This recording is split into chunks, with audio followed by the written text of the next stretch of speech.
আজকে রান্না করব সবজি খিচুড়ি আর সাথে হচ্ছে কাঁচামরিচ ভর্তা। শীতের সকালে সবজি খিচুড়ি কিন্তু অসম্ভব মজার একটি খাবার। আপনাদের কার কার পছন্দ অবশ্যই কমেন্ট করে জানাবেন।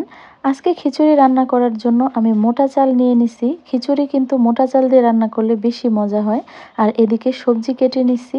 ভর্তা করার জন্য পেঁয়াজ রসুন আর কাঁচামরিচ ভেজে নিয়েছি। কাঁচামরিচগুলো বেছে আমি ছোট ছোটগুলো নিয়েছি, ওগুলো একটু ঝাল কম থাকে এই জন্য। আজকের খিচুড়িটা আমি হাতে মেখে রান্না করব। হ্যালো এভরিওয়ান, আসসালামু আলাইকুম। কেমন আছেন সবাই? আশা করছি সবাই খুব ভালো আছেন। আমিও আল্লাহর রহমতে ভালো আছি। বরাবরের মতো চলে আসলাম নতুন আরেকটি ভিডিও নিয়ে।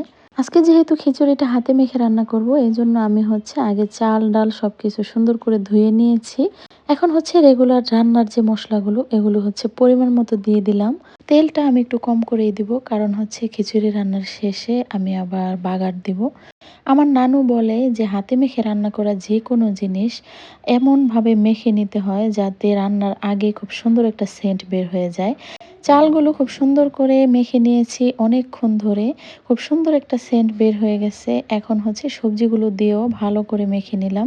মেখে নেওয়া হয়ে গেছে, এখন হচ্ছে পরিমাণ মতো পানি দিয়ে দিব। সকালে ঘুম থেকে উঠলে কিছুই করতে ইচ্ছে করে না। সকালে নাস্তা বানানোটা একটা ঝামেলা, কিন্তু তারপরেও কিছু করার নেই। বাইরে থেকে নাস্তা কিনে আনলে কেউই ওইরকম খেতে চায় না। তারপরেও যেদিন একেবারেই ভালো লাগে না ওই দিন হচ্ছে নাস্তা কিনেই নিয়ে আসে। সবসময় চেষ্টা করি একটু কষ্ট হলেও বাসায় নাস্তা বানানোর জন্য। তো এদিকে খিচুড়ি হচ্ছে বলক চলে আসছে। এদিকে খিচুড়ি হতে হতে আমি হচ্ছে ভর্তাটা বানিয়ে নিলাম। এদিকে আয়ান হচ্ছে সকাল সকাল স্কুলে চলে যায়, এই জন্য ওর অভ্যাস হয়ে গেছে সকালে ঘুম থেকে ওঠা। প্রথমে মনে হচ্ছিল ও হচ্ছে সকালবেলা উঠতে পারবে না, কারণ সবসময় ও ঘুম থেকে উঠতে হতে প্রায় 10টা বেজে যায়। তো এখন মাশাল্লাহ আগের চাইতে অনেকটাই চেঞ্জ হয়ে গেছে। তো সকালে ঘুম থেকে একা একাই উঠে হচ্ছে টিভি দেখছিল।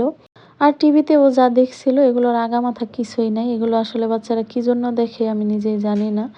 এদিকে খিচুড়ির হাঁড়ি হচ্ছে ছোট হয়ে গেছে।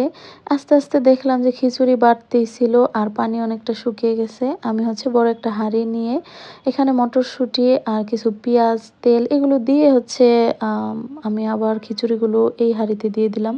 খিচুড়ির চাল ডাল সব কিছুই সেদ্ধ হয়ে গেছে, কিন্তু হাঁড়ি ছোট হওয়ার কারণে পানিটা একটু কম হয়ে গেছিলো। আর এদিকে আমি হচ্ছে বাগার দেওয়ার জন্য পেঁয়াজ রসুন কুচি আর হচ্ছে শুকনা মরিচ আর কয়েকটা তেজপাতা দিয়ে দিছি। পেঁয়াজ রসুনগুলো ব্রাউন কালার হয়ে আসছে, আমি হচ্ছে খিচুড়ির মধ্যে দিয়ে ভালো করে মিক্স করে নিব। তো আমার খিচুড়ি রান্না কমপ্লিট, এখন হচ্ছে পরিবেশন করার পালা। এদিকে আয়ান হচ্ছে খিচুড়ি একদমই পছন্দ করে না। তো তারপরেও আমি অল্প একটু রেখে তারপর হচ্ছে হাঁড়ি ধরেই ভাইয়াদের রুমে দিয়ে আসছিলাম সবাই একসাথে বসে খাওয়ার জন্য। যেহেতু আয়ান খিচুড়ি খাবে না, ওর জন্য হচ্ছে আমি পরোটা বের করে নিচ্ছিলাম। তো আমি সবসময় ফ্রোজেন করে পরোটা রেখে দেই। আয়ান আবার ঘি দিয়ে পরোটা ভেজে দিলে খুব পছন্দ করে। তো যাই হোক, আজকের ভিডিওটি কেমন লাগলো অবশ্যই কমেন্ট করে জানাবেন। ভালো লাগলে একটা লাইক দিয়ে দিবেন।